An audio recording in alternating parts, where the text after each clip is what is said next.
एक रात जब मैं नशे में धुत होके छोड़ जाने वाले की बेवफाई पर रो रहा था, तब मुझे एक लड़की का मैसेज आया। लिखा था कि मैं आपसे बात करना चाहती हूँ। मैंने मैसेज इग्नोर कर दिया क्योंकि मुझे रूटीन में ऐसे मैसेजेस आते रहते थे। मेरा सोशल मीडिया अकाउंट हकीकत में अपनी दर्द पर लिखी दास्तानों से भरा हुआ था, जिसकी वजह से बहुत सारे लोगों के दिलों में मेरे लिए हमदर्दी थी और वो लोग मुझे मैसेजेस करते रहते थे। पर मुझे हमदर्दी से नफरत होने की वजह से मैंने कभी किसी को रिप्लाई नहीं किया था। उस लड़की के मैसेजेस बार बार आने लगे तो मैंने मोबाइल फ़ोन बंद कर दिया और सो गया। अगले दिन मैं शाम के 7 बजे जब नींद से उठा तो और अपना मोबाइल ऑन किया तो उस लड़की के कोई 200 मैसेजेस आए हुए थे। मुझे बहुत गुस्सा आया। मैंने उसे कॉल मिला दी। उसके कॉल अटेंड करते ही मैंने उसकी खूब इंसल्ट की और कॉल बंद करके उसे ब्लॉक कर दिया। थोड़ी देर में ही मुझे एक और रॉन्ग नंबर से कॉल आ गई। मैंने अटेंड की तो एक लड़की ने मुझे भाई बोलते हुए कहा कि मैं नूर की बहन बात कर रही हूँ। मैंने उससे पूछा कि कौन नूर? वो कहने लगी कि वही नूर जिसने सोशल मीडिया पे आपकी स्टोरी पढ़कर पिछले 7 दिनों से कुछ नहीं खाया। वही नूर जो पिछले 7 दिनों से लगातार रोई जा रही है। वही नूर जो पिछले 7 दिनों से सोई नहीं। वही नूर जिसकी कुछ देर पहले आपने इंसल्ट की है। मैंने इतना सुनते ही कॉल बंद कर दी और वो नंबर भी ब्लॉक कर दिया। रात को जब मैं फिर से नशे में धुत हुआ तो मुझे अजीब ख्याल आने लगे और एक अजीब सी बेचैनी होने लगी कि आखिर ये नूर लड़की है कौन और ऐसा क्यों कर रही है। तजस्सुस इतना बढ़ गया कि मैंने उसे अनब्लॉक किया और कॉल कर दी। कॉल उसकी बहन ने अटेंड की।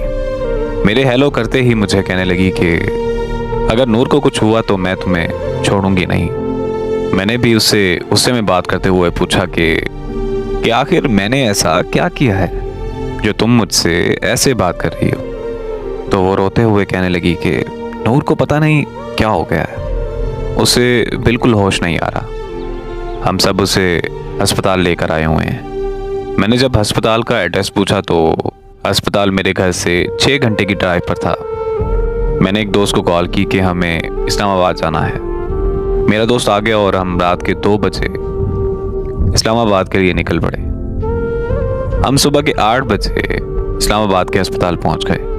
वहां पहुंचते ही मेरी मुलाकात नूर की बहन से हुई। उसने बताया कि नूर को 104 पर बुखार है और उसे अभी तक होश नहीं आ रहा। फिर उसकी बहन ने जो मुझे नूर के बारे में बताया वो सुनकर तो मैं अपने होशो हवास खो बैठा था। आखिर ऐसा कैसे मुमकिन हो सकता है? नूर की बहन ने मुझे बताया कि हमारे वालिदैन एक रोड एक्सीडेंट में मारे गए थे। नूर को उनकी मौत का सदमा बहुत गहरा लगा। एक दिन मैं नूर को खाना देने के लिए उसके कमरे में गई और अचानक से नूर मुझ पर चीखने लगी। वो कहने लगी कि यहाँ से चली जाओ और मुझे मारना शुरू कर दिया। मैं और मेरे मामू नूर को अस्पताल ले गए। वहाँ जाकर पता चला कि नूर एक दिमागी मर्ज में मुब्तला है। ये एक ऐसा मर्ज है जिससे इंसानी सोच, एहसासात और मुतासिर होते हैं। पर हमें लगा कि बस ये माँ बाप की मौत का सदमा है और कुछ ही दिनों में नूर बिल्कुल ठीक हो जाएगी। तो हम नूर को घर वापस ले आए, लेकिन नूर की हालत दिन ब दिन बिगड़ने लगी। उसकी हालत इतनी ख़राब हो गई कि नूर खुदकुशी करने की कोशिशें करने लगी। हम नूर को फ़ौरन माहिर नफ्सियात के पास ले गए। उन्होंने बताया कि दीगर अमराज की तरह इस मर्ज़ का इलाज भी अद्वियात और थेरेपी से किया जा सकता है, पर बिना इलाज के नूर की हालत दिन ब दिन ख़राब होती जाएगी। अगर मज़ीद देर हो गई तो नूर को पागल खाने भी भेजना पड़ सकता है। तो हमने फ़ौरन नूर का ट्रीटमेंट शुरू करवा दिया। 2 साल के मुश्किल तरीन वक्त के बाद नूर बिल्कुल ठीक होकर खुशहाल ज़िंदगी गुजारने लगी। नूर ने बहुत सारे नावल भी लिखे और शेर व शायरी का शौक़ भी रखती है। पर जब से नूर ने आपकी कहानी पढ़ी है, पर तब से उसको इस दिमागी मर्ज का दोबारा अटैक आने लगा है। नूर की बहन की बात मुकम्मल होते ही मुझे खबर मिली कि नूर को होश आ गया है और उसकी बहन नूर की तरफ भाग गई। मैं भी उसके पास जाना चाहता था, पर मेरे दोस्त ने मुझे रोक लिया। वो मुझे कहने लगा कि नूर तो पागल लड़की है, हमें उसे क्या लेना देना, चलो हम घर चलते हैं। मैंने अपने दोस्त से बोला कि अरे यार, मैं कौन सा नॉर्मल हूँ, मैं भी तो इतना पागल हो चुका हूँ कि किसी का कम बुलाने के लिए नशे का सहारा ले रहा हूँ। बस इतना कहकर मैं नूर से मिलने चला गया।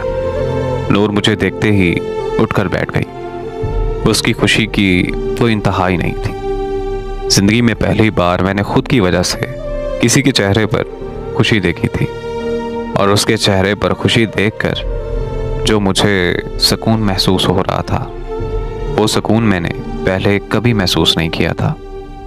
मैं नूर के करीब जाकर बैठ गया और उससे उसका हाल चाल पूछने लगा, तो वो मुझे कहने लगी कि आपके आने से सब कुछ ठीक हो गया है। फिर हमने बहुत सी बातें की और कुछ देर बाद मैंने नूर से कहा कि अब मेरे जाने का वक्त हो गया है।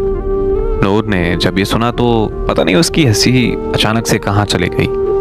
उसके हाथ पांव कांपने लगे और आंखें नम हो गईं। मैंने नूर की हालत देखते हुए अपने दोस्त को कॉल की और उसे कहा कि तुम चले जाओ, मैं बाद में आ जाऊँगा। इतना सुनते ही नूर के चेहरे पर मुस्कुराहट फिर से वापस आ गई। मैं और नूर 2 दिन तक अस्पताल में रहे। वो 2 दिन मेरी ज़िंदगी के सबसे खूबसूरत दिन थे। हमने एक साथ जीने मरने की कस्में भी खाई थीं। 2 दिन बाद नूर को अस्पताल से छुट्टी मिल गई और हम दोनों अपने अपने घर चले गए। फिर हमारी फ़ोन पर दिन रात बातें होने लगी और ऐसे ही 1 साल गुजर गया।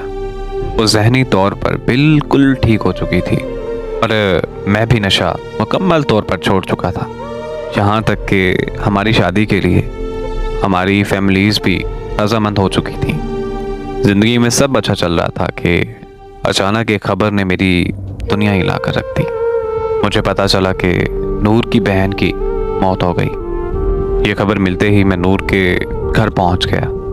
वहां पहुंचकर पता चला कि नूर की बहन ने प्यार में धोखा खाने के बाद खुदकुशी कर ली और नूर को फिर से वही दिमागी मर्ज का अटैक आया। नूर को अस्पताल में फिर से एडमिट कर दिया गया। वहाँ नूर के दिमाग की शरीयान फटने से नूर को ब्रेन हेमरेज हो गया और 6 दिन बाद नूर की भी मौत हो गई।